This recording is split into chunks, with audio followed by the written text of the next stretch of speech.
Hello, everybody. I came to Argentina. Oh, let me get adjusted. I'm very tired and sleepy, so that's why I decided to lay down and do the video. But I don't want to be on camera. My eye is still, it's green now. It's green and yellow. It's actually healing quicker than I thought it would. It doesn't really hurt anymore when I touch it. It used to hurt.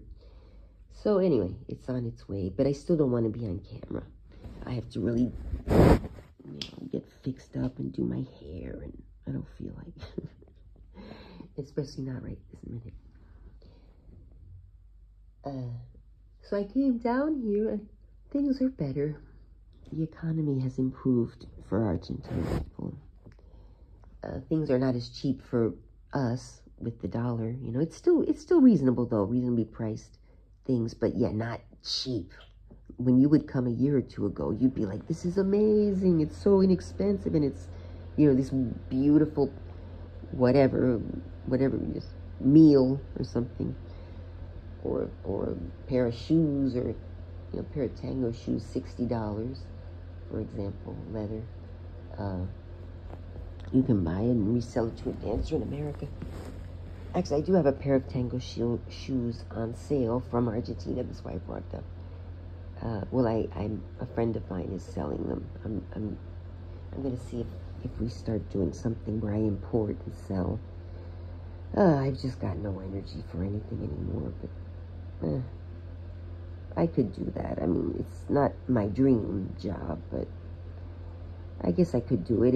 If it turns out it's something that's working, I could travel, once or twice a year, get a bunch of shoes and resell, or just work directly with the manufacturer. I have a manufacturer down here.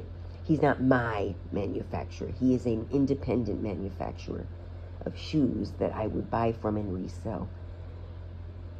But we have to see if there's any interest in America.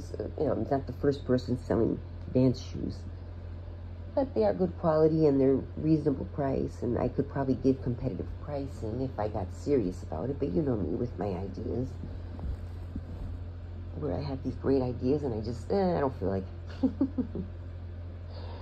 But there is another person on Etsy who is importing shoes from Argentina, dance shoes, and selling them, and they appear to be doing well. You can look at the shop and see the number of sales and calculate more or less, based on what the wares are priced. You can kind of calculate what a person has made on Etsy, roughly.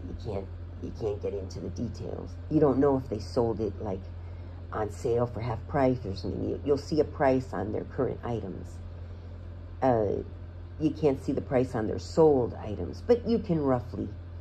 I'm thinking I can guess. I can guesstimate. Because I know the current price of the items. I know that it's going to be more or less the same depending on the economy.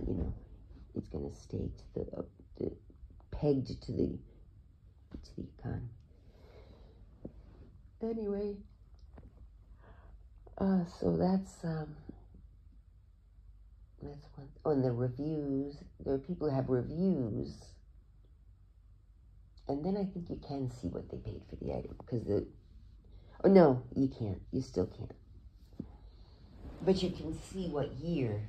Maybe, can you see the year on it? Let me see that. Because if you can, again, what I'm trying to do here is guesstimate approximately what any particular shop earns on Etsy. Like if you look at my Etsy shop, one of them that I have, that one I've made 2,137 sales, something like that. But I've sold $5 do-rags since 2000, do-rag patterns since 2000 and, what year was it? It was after my divorce. So let's say 2013, 2014. So almost 10 years, I've made 2,000 something sales, $5 a piece. So over 10 years, you can calculate. I can't do it in my head. Wait, I'm going to do it in my head. I know how to do it. Wait. Let's say it's 2,100 sales. Okay, let's round it. That'll make it easier. So we'll add a 0 and divide it in half. So that's $21,000 divided by half. That would be 10. Hang on. $10,050 over a 10-year period. So, okay, I made about $1,000 a year off of Etsy. You know, not doing anything though. My point that I try to make to people with Etsy or any other online, it takes dedication. It's a business. The only difference between an online business and brick and mortar is that you don't have to pay rent usually, unless you're in a curated. They do have curated websites that are more exclusive, and to sell on there you have to be, you know, certain requirements. They're called curated, I think, or something, for you know, people who do stuff on the internet, sell things. And usually they want one-of-a-kind things. They don't want just the mass-produced things. They'll have certain parameters you have to fit into. Anyway, but Etsy, at this point, it started charging a setup fee. I'm very upset about that because, you know, it used to be free. You open an Etsy shop. If you failed, oh, well, you know, it's not the end of the world. You got a little experience, you know, but I guess Etsy is starting to get very serious now, and I see that they have commercials on TV. So they are charging a one-time setup fee now, and I think it's $15. I wouldn't know because I've never opened one, but I've never opened one when they've charged a fee. But it might have even gone up since then. I don't know. But I Googled it, and it says $15. So apparently when you sign up, you do have to pay $15 setup fee. But then you're good. And that money goes to helping run the thing. So I don't know. I mean, I'm not going to argue with it. If they decided to do it, it's still a low investment. But I think I don't know. I kind of think that people who, you know, people need to have a chance to have a free startup.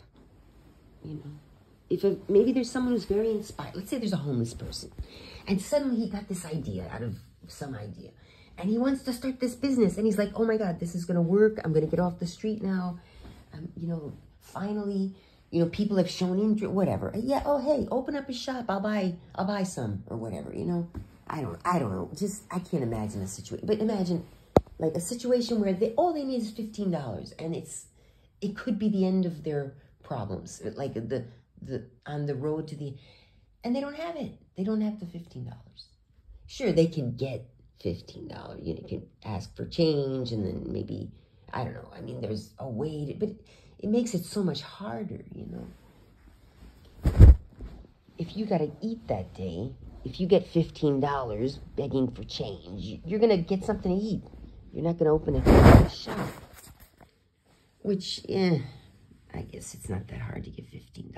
I could get $15 by doing, I'm sure I could. If I had to come up with $15, like if I had $0 and I had to come up with 15 quick, like with no investment, well, I could rob someone. Okay, well, I'm not going to do that.